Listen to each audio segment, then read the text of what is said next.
Meeting मध्ये हा होतो. साहेब. तुम्ही नीट प्रेस बघितली तर आपल्या लक्षात येईल. अहो साहेब, मी तुमच्या सगळं कोणाच्याही तुमच्या विरोधात बोललेलो प्रेसला नाही. ऐका तुमच्या प्रेसला तिकडं 2 मिनिटं फक्त एक बडवे म्हणून बोलतो. आम्ही बीजेपीला मानणारे माणसं आहेत. बीजेपीला मतदान करतो पंढरपुरात आम्ही. आज काँग्रेसच्या काळात मंदिर ताब्यातनं आमचं काढून घेतलं. त्याच्यानंतर 2014 पासून आजपर्यंत आम्ही अक्षरशः आमच्या लोकांना भिकेला लावलं त्या काँग्रेसने, म्हणून आम्ही बीजेपीचा हात धरला. तर बीजेपी आमच्या डोंगरावर लाथा घालायला लागली. आणि तुम्हाला स्पष्ट सांगतो साहेब, बडव्यांचं ऐका बडव्यांचं नाव घ्यायचं अधिकार कोणालाच नाही. बडव्यांचा इतिहास खरंच तुम्ही एकदा माहिती करून घ्या. आज अफजल खान इथं स्वारी करून आला होता. औरंगजेब आला होता. प्लेगच्या काळामध्ये मंदिराचं संरक्षण बडव्यांनी केलंय. आता बोलू मी तुमचं ऐकलं तर? हा बोला. तुमचा गैरसमज होतोय. पूर्ण प्रेस बघितली तर गैरसमज होणार नाही. अहो पण बडवे नाव कशासाठी? आम्हाला त्रास होतो ना साहेब इथं. तुम्ही ऐकणार नसाल दादा तर कसं बोलणार? तुमचं ऐकलं की नाही मी? हा बोला. त्यामुळे तुमच्या त्रासाला मी समजून घेतो. तुमचा गैरसमज होता. मी बडव्यांच्या विरोधात बोललेलो नाही. नंबर 1 मी तेच तुम्हाला लिहून दिलंय. 2 मी जे बोललो ते राज ठाकरे पार्टी सोडताना तो बडव्यांवर बोलला आहे.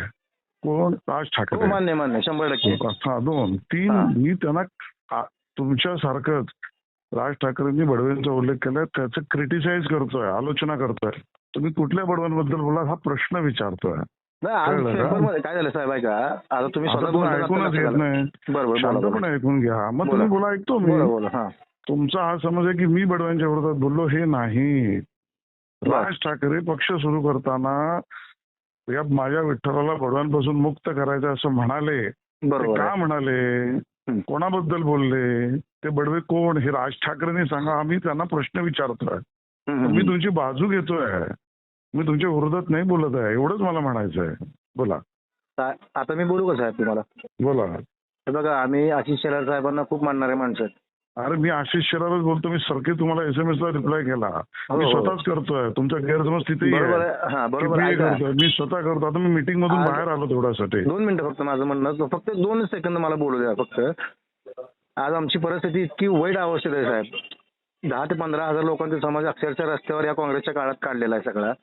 आज इतक्या वाईट अवस्थेत आमचा समाज असताना हे नाव येतं त्याबद्दल आम्हाला वाईट वाटतं साहेब. माझे वडील अक्षरशः तडफडून मेले मंदिर ताब्यातनं गेल्यानंतर. हॅलो.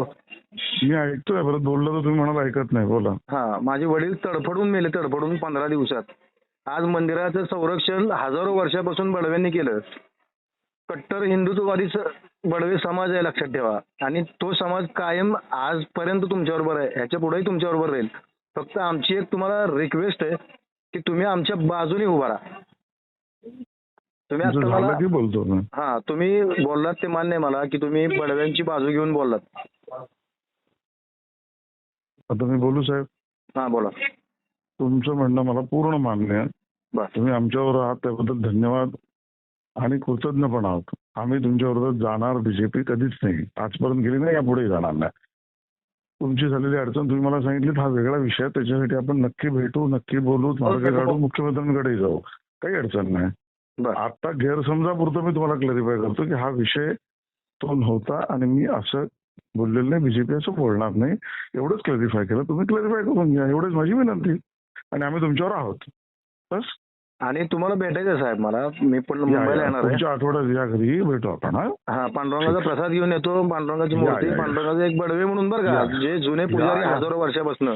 या नाही स्वागत करेन मी तुमचं. या. हा आणि फक्त एक आहे. आता मला जाऊ द्या मीटिंग मध्ये दादा. तुमच्यासाठी मी बाहेर आलो बोलायला. ओके ठीक आहे. चालेल. ओके.